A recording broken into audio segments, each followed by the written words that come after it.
Salut les gars, un matin je vais vous faire un petit cours pour la transmission pour le DT12 pour le troc neuf. Pas l'habitude de faire ça bien, mais là tant que je pourrais pas tout vous poigner un par un, ça fait que je vais tout vous expliquer ça un peu, surtout les nouveaux. Nicolas pis ça, il n'y a pas de trop, je pense qu'ils l'ont déjà fait. Hugo c'est pareil, Mathieu il n'y a pas de problème. Ça va être surtout pour c'est ça là, pour Lucas puis Gabriel puis Christian. Fait que les autres, ben, s'ils veulent la garder, ils la garderont aussi, il n'y a pas de problème. Fait que je vais virer ça de bord, vous expliquer un peu comment est-ce que ça va fonctionner. Fait que, premièrement, il n'y a rien de compliqué là-dedans. C'est un dash de truck, comme n'importe quel dash de truck. Les switches en partant, c'est comme, j'expliquais à matin un autre, c'est comme un clavier d'ordinateur. Les switches de ça, c'est tout du data.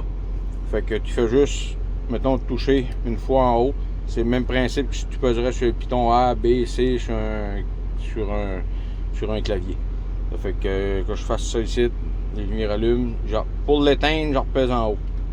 Les seuls switches qui vont baisser, qui sont plus mécaniques un peu, c'est ma switch de airlift, qui est vraiment plus mécanique. Les deux backup lights en bas ici, là, ça c'est mécanique. Après ça, la fan, pareil. Tout le restant ici là, c'est quasiment tout du data. Avant d'aller à la transmission comme telle, ici qu'est-ce qu'on a? On a le Start Hill Aid. On va se rencontrer de site en bas, il y a une belle rencontre. Quand que tu veux partir d'une côte, tu pars d'une côte, automatiquement, il va appliquer les breaks. Puis, mec, tu peux sur le fuel, ils vont se désappliquer tout seul. Si tu veux pas l'avoir, Je l'avais dit que tu serais capable. tu switches en haut. Puis là, tu vois, ça flash dans le dash comme quoi qu'il marche pas. Fait que si je switch dessus, il se trouve être en fonction. Ici, là, ça c'est le pour enlever le traction. Ça peut. À l'écoute. Ah ouais? On revient au mouton. Fait que là, j'ai enlevé le traction contrôle. Ça, là, dans tous les trucks, vous savez comment ça marche. Je l'enlève là. C'est active traction contrôle. Un autre switch là qui l'enlève. Là, il est enlevé. Le rock out, ça sert. Ça va servir. Mettons que je veux balancer. Mettons que je veux avancer, je veux reculer. Mettons que je suis poigné d'un trou de vase. J'avance, je recule. J'ai pas rien de remettre la transmission de reculons. Fait que je fais rien de l'oil le fuel, la transmission. La transmission se déborde tout seul. Fait que quand il est activé, tu t'avances, tu te montes, tu entends l'oil le fuel, il va se tomber au nœud tout seul, fait que tu vas pouvoir t'en reculer puis te balancer comme ça pour te sortir du trou. Le restant, c'est des lumières, c'est les lumières de cabine, cette patente-là. Ça, c'est la lumière des fogs en avant. Quand je suis sur les hautes, il allume. Puis ça, mes full locks sont là. Ça, c'est mon airlift. Mes backup lights sont là. PTO, j'en ai pas. La fan est là. Ça, c'est le show pour l'override. La suspension droppée là.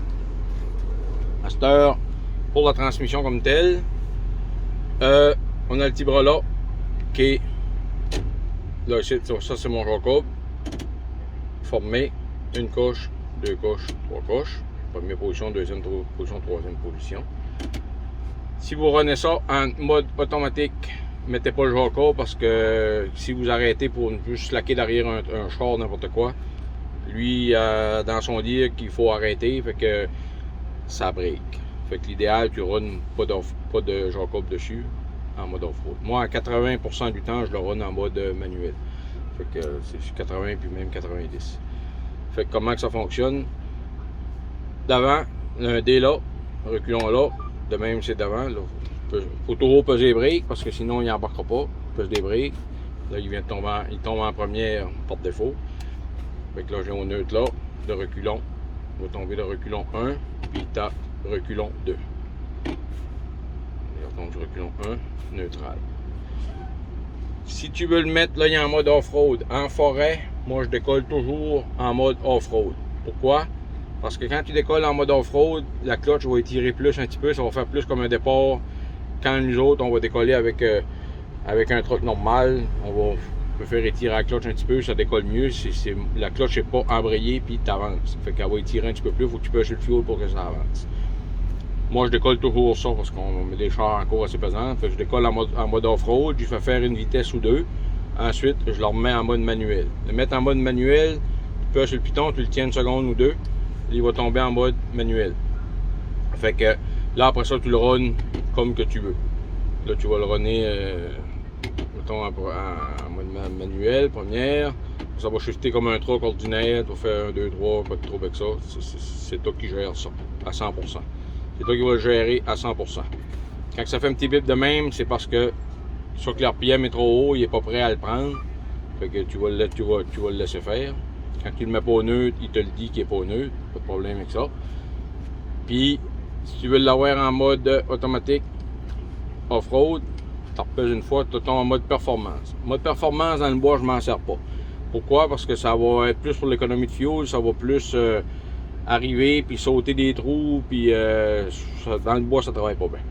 On va faire ça plus quand j'embarque sur l'asphalte en bas, sur le grand chemin, sur l'asphalte sec. On va me mettre sur le cruise control. Puis là, je le mets en mode performance. Puis tu le mets sur le cruise. Puis là, tu t'en occupes plus. Il y a des vitesses à déshifter, il va y déshifter. Des vitesses à monter, il va y monter. En haut de... Je sais pas s'il va embarquer dessus, là.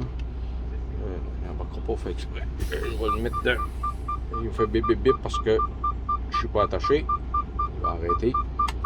Si je le mets en première là, puis si je mets mon cruise control dessus, je vais mettre sur le... un peu... Je sais pas, il embarquer dessus. Peut-être parce que je bouge pas, ça doit être pour ça. En tout cas, c'est ça que c'est pareil. Ça, c'est pas compliqué, c'est le cruise, ça, c'est pas énorme. Mais quand tu mets sur le cruise, c'est en mode automatique, puis tu croises les deux jambes, tu t'en occupes plus. Il va tout faire ce qu'il a à faire, puis il a ajusté moins 8 km en haut. Mettons, je le mets à 90 km. À 98 km à l'heure, le Jacob va embarquer tout seul. Puis s'il faut qu'il se déchiffre une vitesse, il va se déchiffrer une vitesse pour pas passer le 98. Puis si ça vient vraiment trop haut, ben là, c'est toi qu'il faut que tu gères ton affaire, puis tu breaks, puis ainsi de suite. Mais théoriquement, en break, là, tu breaks pas avec ça. Quand tu gères ton affaire un peu, là, il n'y a pas de problème avec ça, tu gères ça sans problème.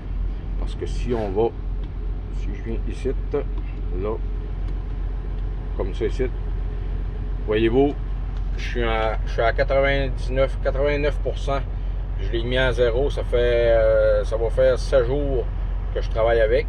Quand tu le mets à 0, quand tu le remets à 0, tu tombes à 100% comme si tu n'aurais jamais touché au break. Fait que là, ça fait 7 jours que je travaille avec dans le bois, puis je suis à 89%, ça veut dire que tu fais attention, tu ne breaks pas. Ça travaille pour toi, puis quand tu demandes une vitesse, ça te la donne. Fait que les breaks, tu touches pas à ça. Fait que je dois avoir 5000 km de fait, puis je n'ai pas de choix au break pour te dire. Regardez, je suis à 89%. Ça c'est du breakage à la chargeuse, au moulin, un stop, une lumière à Thunder Bay, whatever. Fait que ça, en théorie, tu touches pas à ça. Sébastien, j'ai oublié de fermer les backup lights, là, puis ça marche avec la pompe en arrière, là. C'était s'il vous plaît, vraiment. On va essayer un petit peu. Puis là, c'est ça. Ça fait que théoriquement, tu travailles ça en mode manuel dans le bois. Fait que quand tu arrives et tu veux, ça va travailler pareil un transport manuel. Tu vas laisser torquer ça à 800 tours si tu veux, il ne se stallera pas. Moi, j'ai fait des tests, je l'ai laissé jusqu'à 600 tours. Je l'ai laissé, je dis, il va staller, il va shifter, je sais pas ce qu'il va faire, mais ça ne fait rien en tout. Pareil, c'est un bâton. Puis là, quand tu arrives bas de même, tu peux sur le bras 2-3 fois en descendant, puis il va sauter les vitesses qu'il a sauté, puis j'ai fait la preuve, puis ça travaille terriblement bien. Fait que c'est ça qui est... c'est pas compliqué, c'est énervant au début parce que tu te cherches un peu. Même moi, j'ai encore l'habitude d'essayer de peser le bras ou whatever, mais ça se perd encore assez vite.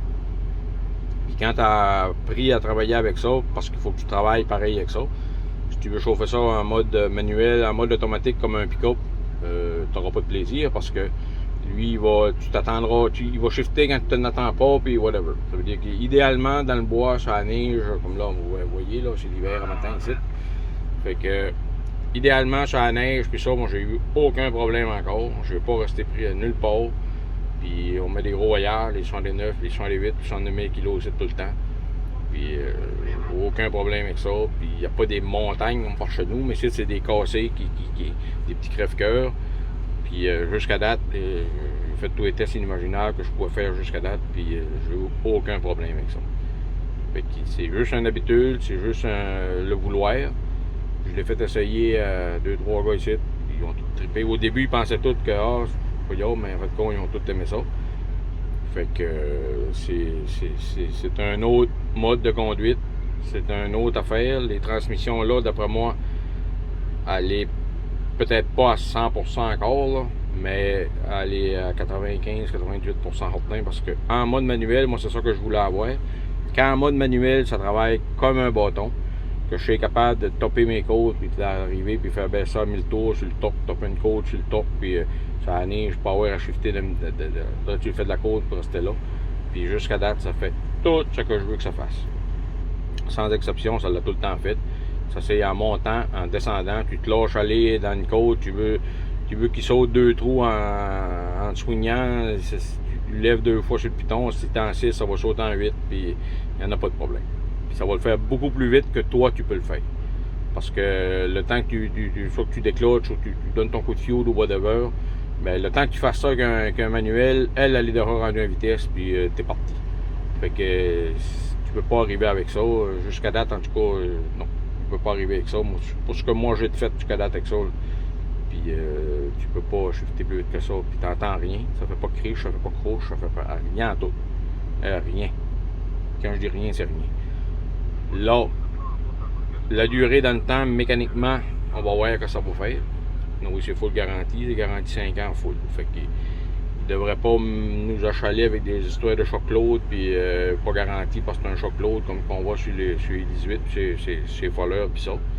À part que c'est un bearing qui se défait, il va garantir, puis encore. Puis moi, tous ceux-là que j'ai vu, en tout cas, ça n'a pour dire jamais été garanti. Ici, tu as garanti 5 ans full. La clutch, pareil, 5 ans full. C'est une clutch d'eau pareil comme un drogue, comme une tension manuelle. C'est une grosse clutch. C'est 2050 livres de torque, transmission, puis la clutch. Mon moteur, c'est un 2050 livres de torque aussi. Un 560. Puis sur l'économie de fuel, ben là, c'est un peu dur à gérer. C'est un peu dur à gérer sur l'économie de fuel parce que les charges sont lourdes puis whatever. Mais pour l'instant, c'est pas ça que je regarde. L'instant, c'est plus le mode que la transmission travaille. C'est plus ça que je regarde, la durabilité. Puis point de vue électronique, ben là, on s'attend qu'on va avoir des problèmes de sensor puis whatever. Mais ça, éventuellement, on va les connaître beaucoup plus, puis on va avoir des pièces de spare, puis là, moi, ça devrait pas trop être un problème. Fait qu'en tout cas, on va voir ça. Fait que s'il y a quelque chose, des questions, ben, juste à me le dire. Moi, je vais mettre ça sur mon YouTube, puis il y en a qui veulent la garder, ben, ils la garderont, puis je vais essayer de faire d'autres vidéos, là, plus comment ça travaille, mais là, c'est plus compliqué un peu, parce que j'ai pas de trépied à bord, j'ai rien tout. Mais en tout cas, jusqu'à date, j'en ai 2-3 fait un peu. Puis c'est ça. Fait que tant qu'à moi, c'est merveilleux. Ça répond à mes attentes jusqu'à date, là, pour te dire à 100%. Fait que sur ce, bonjour et bonne journée.